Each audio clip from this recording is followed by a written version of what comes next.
Cada país que praticou o racismo tem suas características diferentes dos outros. E as características do racismo brasileiro são diferentes. Por que o brasileiro não se considera como racista ou como preconceituoso em termos de raça? Porque o brasileiro não se olha no seu próprio espelho, não se olha no seu espelho para ver as características do seu preconceito racial. Ele se olha no espelho do sul-africano, no espelho do americano, se vê, olha, aqueles lá são racistas, porque eles criaram leis segregacionistas. Nós não criamos lei, nós não somos racistas. E tem o chamado mito de democracia racial, que diz que nós não somos racistas. E esse mito já faz parte da educação do brasileiro. Esse mito, apesar de ser já desmistificado pela ciência, a inércia desse mito é ainda forte. Então, qualquer brasileiro se vê através desse mito. Se você pegar um brasileiro até em flagrante num comportamento racista, preconceituoso, ele nega. Ele é até capaz de dizer que o problema está na cabeça da própria vítima, que é complexado, ele não é racista. Então, isso tem a ver com as características históricas que nosso racismo assumiu. Um racismo, na realidade, que se construi pela negação do próprio racismo. Os preconceitos são inúmeros.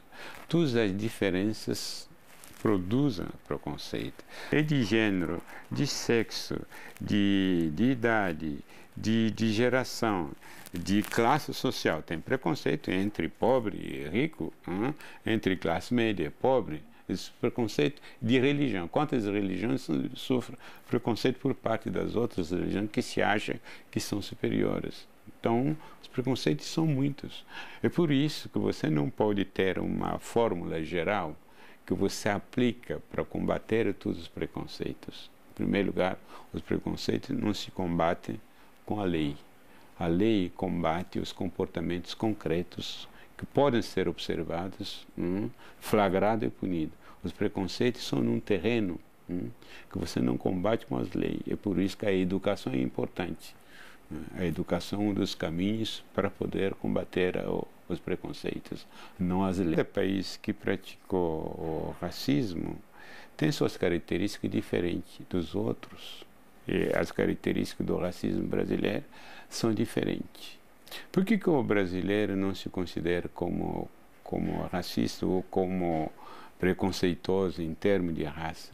Porque o brasileiro não se olha no seu próprio espelho, não se olha no seu espelho para ver as características do seu preconceito racial.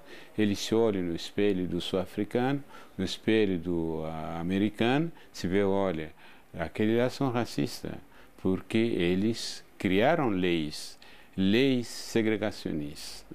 Nós não criamos lei, nós não somos racistas. E tem o chamado mito de democracia racial, que diz que nós não somos racistas. E esse mito já faz parte da educação do brasileiro. Esse mito, apesar de ser já desmistificado pela ciência, a inércia desse mito é ainda forte. Então, qualquer brasileiro se vê através desse mito. Se você pegar um brasileiro até em flagrante num comportamento racista, preconceituoso, ele nega. Ele é até capaz de dizer que o problema está na cabeça da própria vítima, que é complexado, ele não é racista. Então, isso tem a ver com as características históricas que nosso racismo assumiu.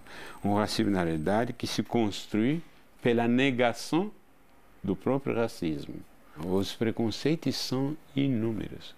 Todas as diferenças produzem preconceito. É de gênero, de sexo, de idade, de geração, de classe social. Tem preconceito entre pobre e rico, entre classe média e pobre. Esse preconceito de religião. Quantas religiões sofrem preconceito por parte das outras religiões que se acham que são superiores?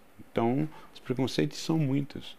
É por isso que você não pode ter uma fórmula geral que você aplica para combater todos os preconceitos. Em primeiro lugar, os preconceitos não se combatem com a lei.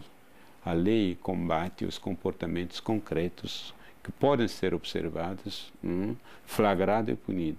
Os preconceitos são num terreno que você não combate com as leis. É por isso que a educação é importante. A educação é um dos caminhos para poder combater os preconceitos, não as leis.